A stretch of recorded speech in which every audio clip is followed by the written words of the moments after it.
Welcome to Your Business is Not Your Boss. I am your host, Geoff Welch, and I help small business owners overcome overwhelm and replace overthinking with intentional action.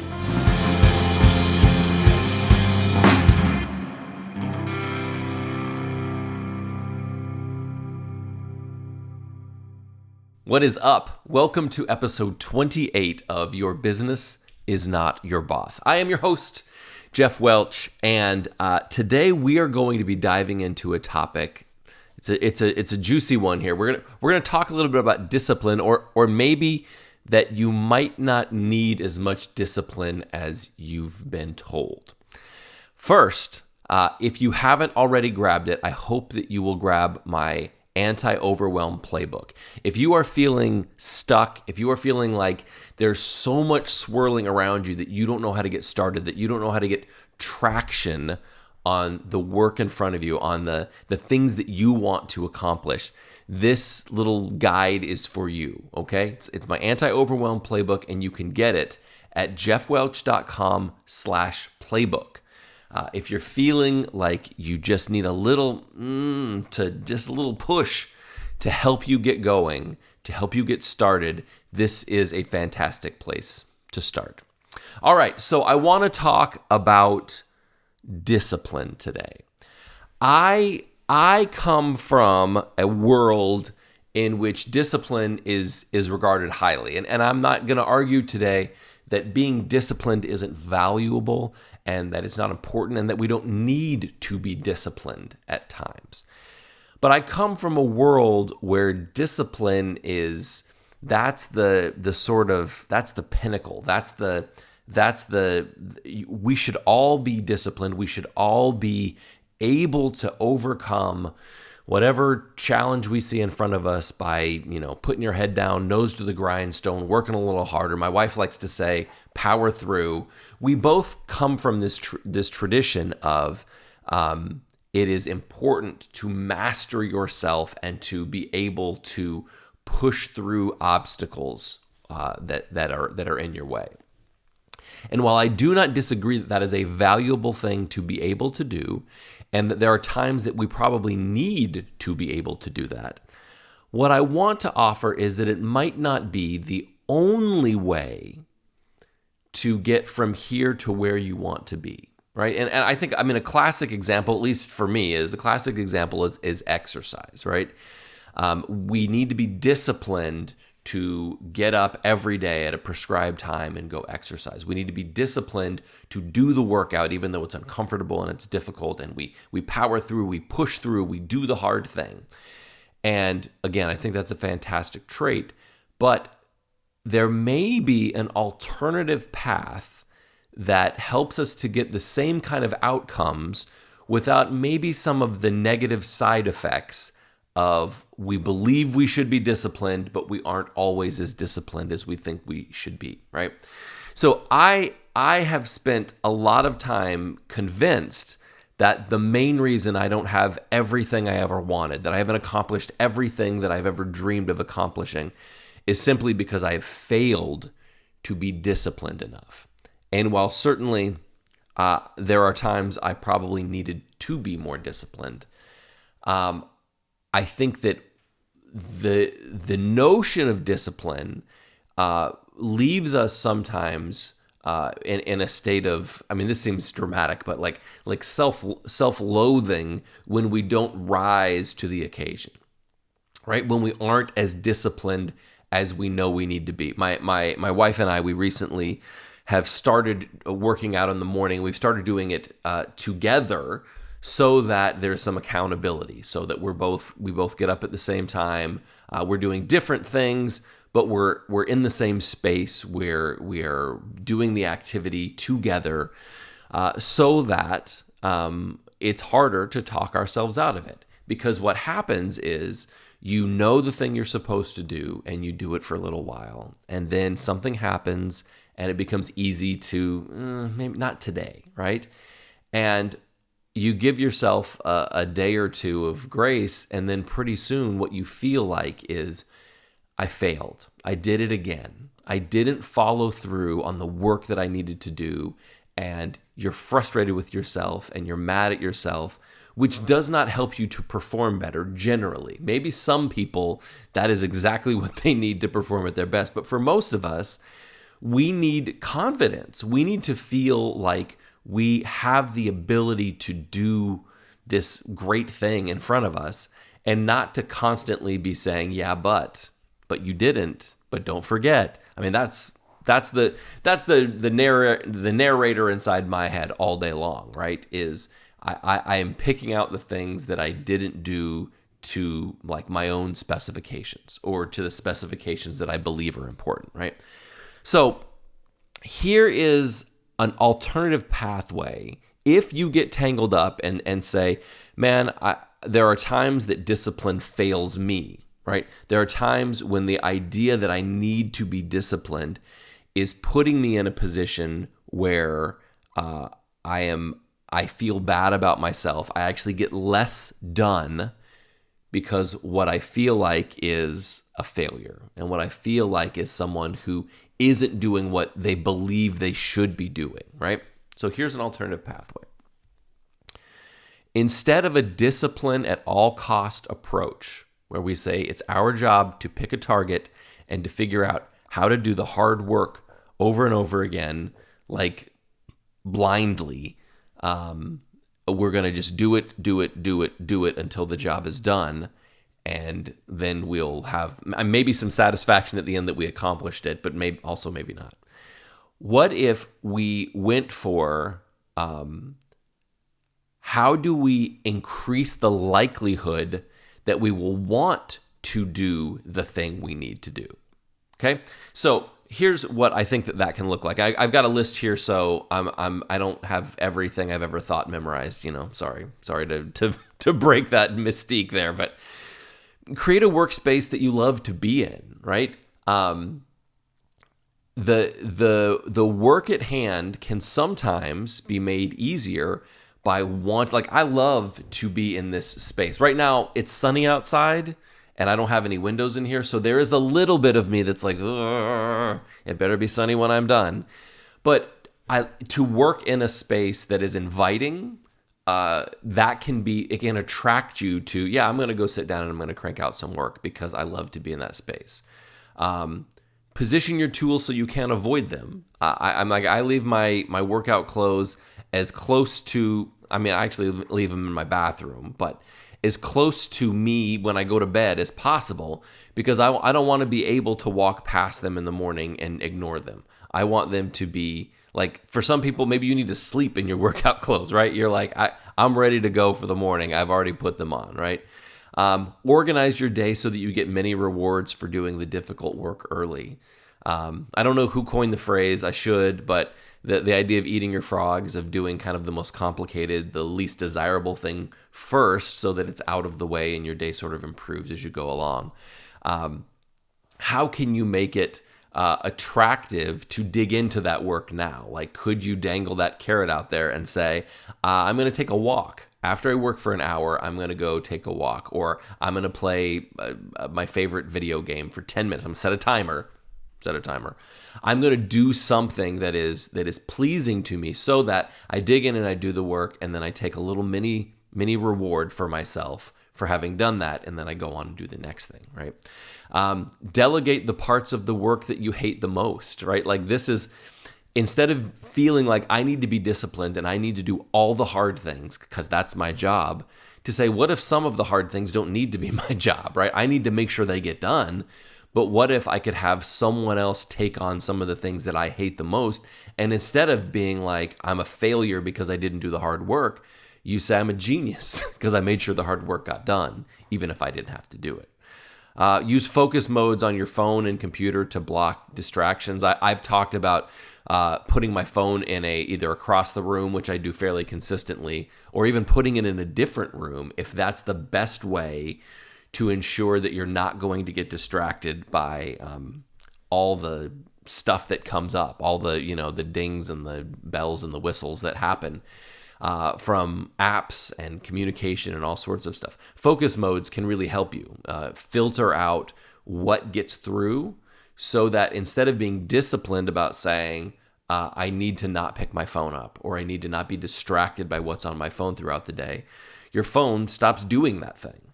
Now you don't need to be disciplined anymore. You just need to use a restrictor on the tool, a restrictor tool on the device, so that it doesn't come up for you anymore. It's not important. Find a partner to work with. So I recently, I think I've talked about this on the podcast, but I recently started playing pickleball with a friend, which my wife thinks is adorable. And I mean, it kind of is adorable, but I had been wanting to get into pickleball because I hate working out. I'm going to do it in the morning with my wife as a means of being like a good partner to my wife. But I don't like, to me, that is not fun for me. And so what I realized was there are other ways to get movement and exercise into my life without going to the gym, right? And I was like, pickleball seems pretty accessible. It seems like a good way to get out, get some exercise. I'm kind of an indoor cat, so the idea of being outside, I think, is also useful to me. But I'm a total beginner, and it's like, how do you get started? You need to find someone who you can play with, or find a group of people who can help you learn how to play. And so I was on this guy's podcast, and at some point, he had heard that I wanted to do pickleball, and he reaches out and says, "Hey, I haven't played pickleball in years, so I'm kind of a noob too. If you ever want someone who's also, at the starting line, give me a shout. I'd love to play pickleball with you." And of course I did. I was like, yeah, that's awesome. Let's do it. So we've gone a few times. We kind of have a standing date now. And my wife is like, "That's adorable. You have a little friend who is like, do you want to play pickleball?" And I was like, yes. And I love it. I think it's adorable. I think as adults, sometimes it can be hard to make new friends. It can be hard to find, opportunities to make new connections as you get older. So kind of adorable. But having a partner, somebody who I have to show up for, is useful. Both my wife in the morning when we're exercising, and my friend when we meet on Tuesdays, right? That's useful to be like, I don't have to be disciplined about making sure I get there. You have someone else who's going to encourage you and say, "Hey, let's go do this." Or that you say, "Oh, I need to make sure to be there for them." So it's less about being disciplined for myself and more about just showing up for someone who I've made a commitment to. There are also these tools for like working, Cave Day. I think that's what it's called. I think there's one called Cave Day. But effectively, you sign up for an account and you get on, and you're paired up with someone somewhere in the world who also is going to work for the next 30, 45 minutes, an hour, whatever the time block is. You have a couple minutes at the beginning where you say, "Here's what I'm working on today." And they say, "Here's what I'm working on today." And then you basically just work on a live, it's not Zoom, but like a live Zoom call. But you're working independently. You're not talking to one another, but the other person is sort of like in your world. So you're not alone. You know that someone else is going to be paying attention if you just start watching cartoons. And so you just work in parallel, in concert for, an hour or so. And then you wrap up with one another, and that's it. And you may not work with that person ever again, right? So the idea of partnering makes it less about discipline for you and more about like, I just got to show up and do this thing because there's going to be somebody else who I partner with. Break the work into the smallest possible part and just do one thing. Like this to me is the core of progress. Generally, when I see people get stuck, it is because they are overwhelmed by the totality of the project. They are overwhelmed by the 400 steps. It's like, to me, I made a reference at one point to like it was a 5,000 or 7,000 piece Lego Millennium Falcon, right? When you look at all the pieces in a box like that, now I have not done one of these, so I'm going to use my imagination. But when you look at the 7,000 Lego pieces, that's kind of overwhelming. Like, to me, that's overwhelming, right? It's like, what in the world? But there literally is a book that describes every step. And the step one is not put the Millennium Falcon together. Like, would that be great? You open the manual and it just says, build the Millennium Falcon. That's overwhelming. And that's what a lot of us think about when we think about our work. Okay, I just need to do massive project. And in reality, just like in that Lego instruction booklet, it's like, here, put these 3 pieces together. Like, you can identify these pieces, you attach them this way. You do enough of those things, and after a while, I would imagine a great while, but after a while, you have a Millennium Falcon. Like, you've built a 7,000 piece puzzle effectively, a few pieces at a time. And I think that's how we need to be thinking about our work in a lot of cases, because the totality of it is too much. It's too hard. The things you want to do in your business, they're too big for you to just consider in one moment and be like, yep, that's it. That's what we're going to do. So you're breaking those things down into smaller and smaller pieces. So instead of having to be disciplined about doing the whole project and being disciplined about achieving this massive outcome, you're like, oh, I just got to do this. I just got to make this one phone call. And of course, after that phone call, there's something else that needs to be done. But if at every point you're just like, what's next?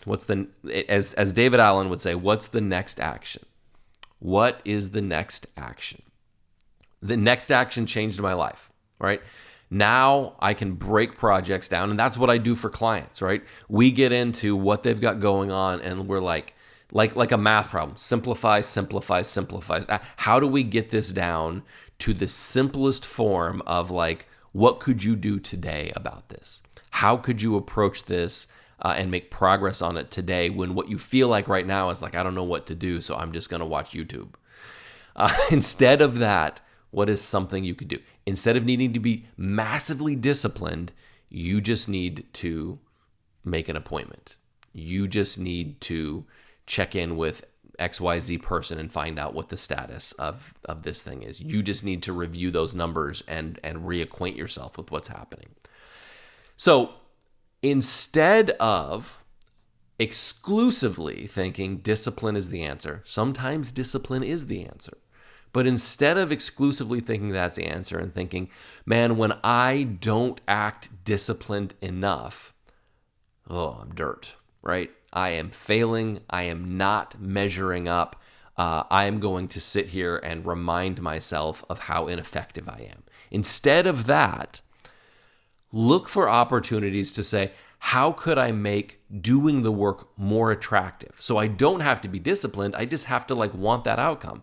I know a guy who he's like, not everyone can do this, but I buy a new pair of running shoes every month, or running shorts, the new running shirt, because I love the gear.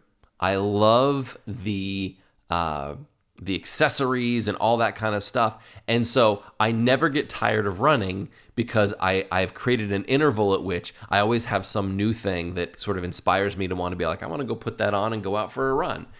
And sure, that costs money. That's not accessible to everyone. But the idea is brilliant. How do I turn this thing that I may be like, I just don't want to, into something that I can't wait to do? Into something that I'm excited about. There probably will come a time when a Tuesday night's going to roll around and I'm going to be like, I just don't want to pickleball tonight. I don't want to do it. But right now it's the most fun. It's super fun. So right now me and my friend are playing. I would imagine at some point, like right now we're just doing singles. At some point we'll be like, hey, let's find a couple other people and let's try doubles.